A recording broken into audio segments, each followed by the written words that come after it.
Bon, et bien voilà, je m'appelle Alain Farisco, j'ai 80 ans. Bientôt, au mois d'avril, j'ai commencé le rugby à 16 ans parce qu'il n'y avait pas d'école de rugby à ce moment-là et ainsi de suite. Et puis j'avais une grand-mère qui m'a un petit peu élevé, qui était totalement opposée à la balle ovale. Donc j'ai commencé par le basket et puis ensuite progressivement je me suis rentré dans le rugby et j'avais dit à mes parents que je voudrais bien rentrer en seconde à condition qu'on me laisse jouer au rugby. Voilà.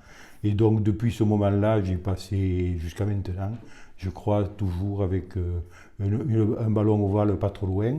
D'abord en tant que joueur, après j'ai été entraîneur, éducateur, entraîneur, je suis passé dirigeant, accompagnateur, puis ensuite j'ai continué en étant donc coprésident de Nafarroa et j'ai été le premier président tout seul de Nafarroa. Voilà. Et puis ensuite, je suis rentré au comité départemental 64 ans. Et ça, c'est Clovis Leïsagoyen qui, à ce moment-là, faisait une liste pour rentrer donc au comité départemental ouest, puisque à ce moment-là, il y avait l'ouest et l'est, 18 d'un côté, 17 de l'autre. Et donc, je suis rentré avec eux, puis je suis rentré au bureau. Et au bout de 2 ans, le pauvre Clovis est décédé. Et donc, lui, il était vice-président. Et on m'a coopté comme vice-président pendant les 2 ans.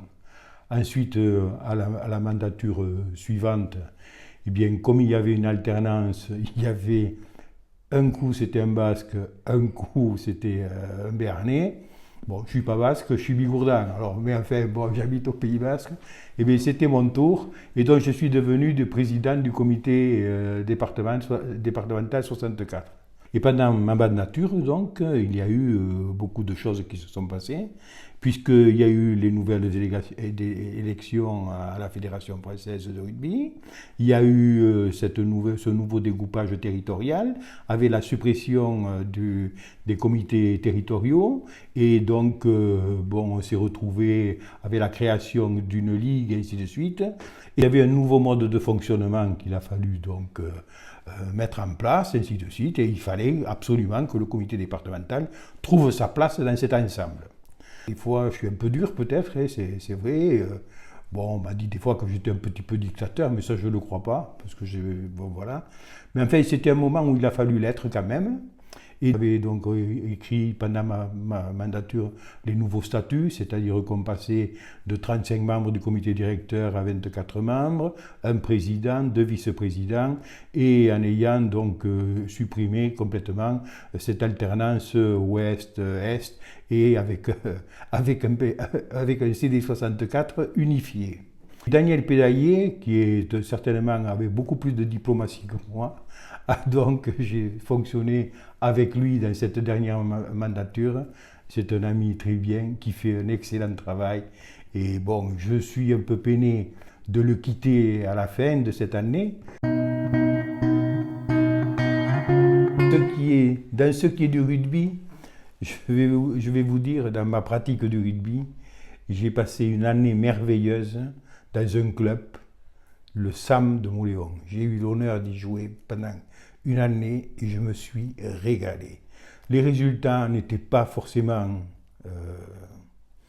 là, puisqu'on est passé de la Pro D2, pas de la Pro D2, du groupe B en deuxième division, sur un coup de dé malheureux. Hein, mais je dois avouer que j'ai appris à y jouer au rugby, alors que j'avais presque 30 ans, 28 ans, et j'avais rencontré un entraîneur formidable, c'était Michel Selaya, et j'ai des copains sensationnels, il y a des amitiés qui durent encore, et j'ai des souvenirs magnifiques de cette période-là. Comme actions qui m'ont marqué un petit peu dans le CD64, c'est quand même le transfrontalier, hein, puisque j'en ai terminé. J'étais donc responsable dans cette dernière mandature du transfrontalier. Et les échanges et la communication entre les territoires et le développement du rugby de l'autre côté. Parce que nous autres, de toute façon, dans tout ça, on en trouvera bénéfice. Il faut qu'il y ait des joueurs espagnols et basques qui puissent venir jouer dans nos clubs ici. Et il faut aussi, de la même façon, que des joueurs d'ici puissent partir en face. Voilà, il y a des échanges de territoire, il n'y a pas de frontières et il faut qu'il y ait une interpénétration qui est importante, hein, pour le bien de tous. Et voilà.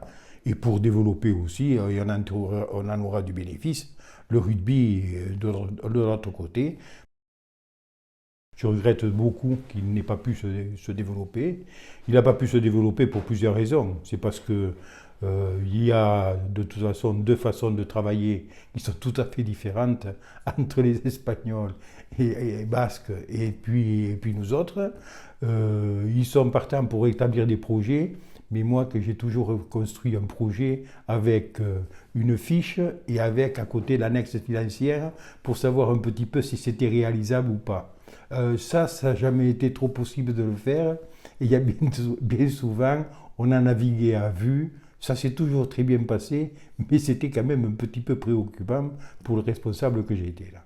J'aurais vraiment voulu, et c'est un regret, j'aurais quand même voulu qu'on monte donc un système de travail, c'est-à-dire avec une commission transfrontalière, mais qui puisse disposer d'un budget qui se voit régulièrement et pas au coup par coup comme ça se fait maintenant. Et je pense qu'il y a encore beaucoup de choses à faire. Deuxième point que j'aimerais bien parler, ce sont les sections sportives. Quand je suis arrivé au comité départemental, ça a été un souci pour moi d'essayer de les développer.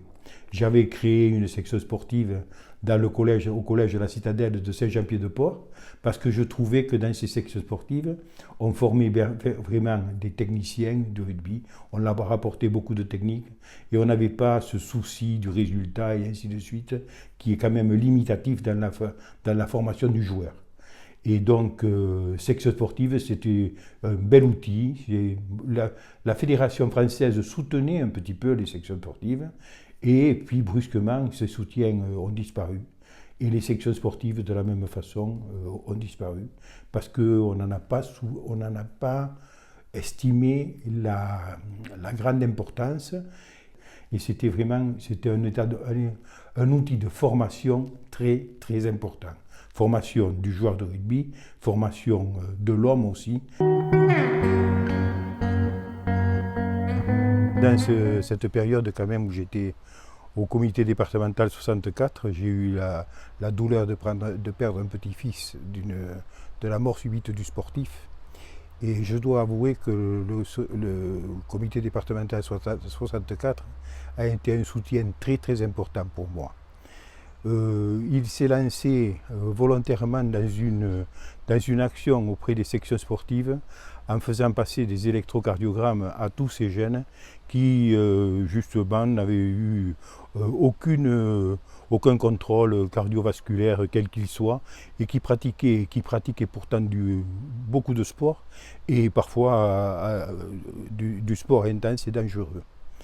Donc le comité départemental s'est lancé dans cette action des électrocardiogrammes donc pour repérer les jeunes qui avaient des problèmes, qui pouvaient avoir des problèmes. D'ailleurs, dans la première série qu'il y a eu, on a bien détecté donc un jeune pour qui le rugby qu'il fallait qu'il abandonne parce qu'il se mettait en danger. La Fédération française de rugby a lutté pour que la visite médicale ne soit plus obligatoire pour prendre une licence, pour qu'un jeune mineur prenne une licence en début d'année, une première licence, mais qu'il remplisse un questionnaire de santé. Je ne suis pas contre le questionnaire de santé, je ne suis pas contre le fait que la visite médicale ait été abandonnée, mais ce que je trouve qui est dangereux, c'est que ce questionnaire de santé ne soit pas accompagné d'un document explicatif pour bien me dire que la décision qui est prise peut être vitale pour celui qui le remplit.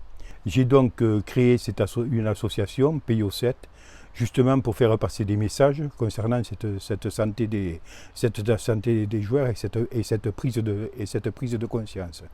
Il faut que Peyo ne soit pas parti pour rien, et donc c'est ce qui m'a permis un petit peu, qui m'a donné le moteur pour animer tout ça.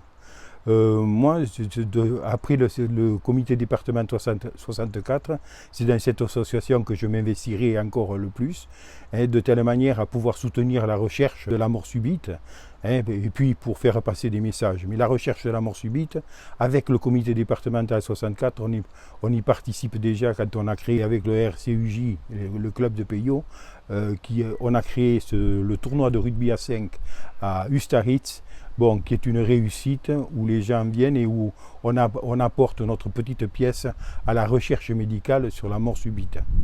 Ensuite, avec Peyo 7, moi je veux intervenir partout où on me demandera.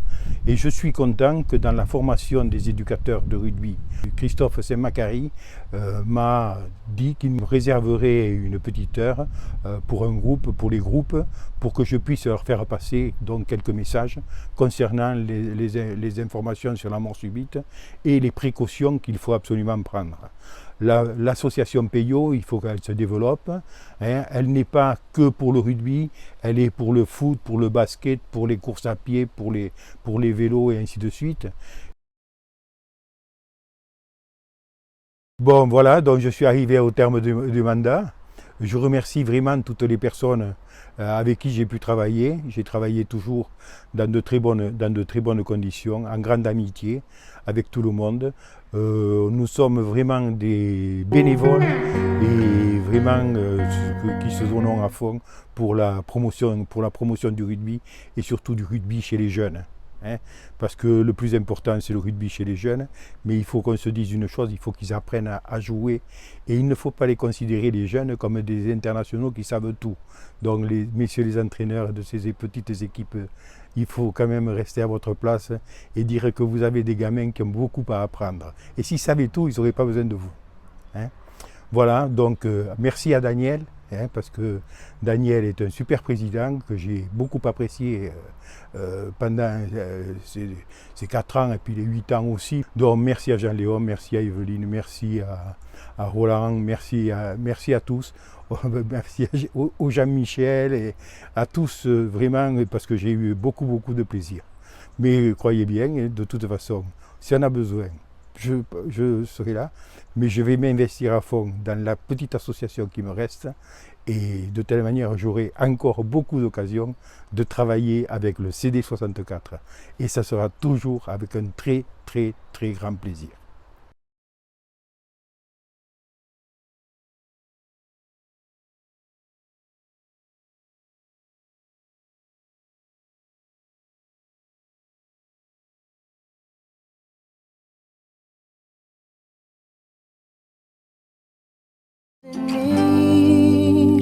You can count on me like 1, 2, 3, I'll be there.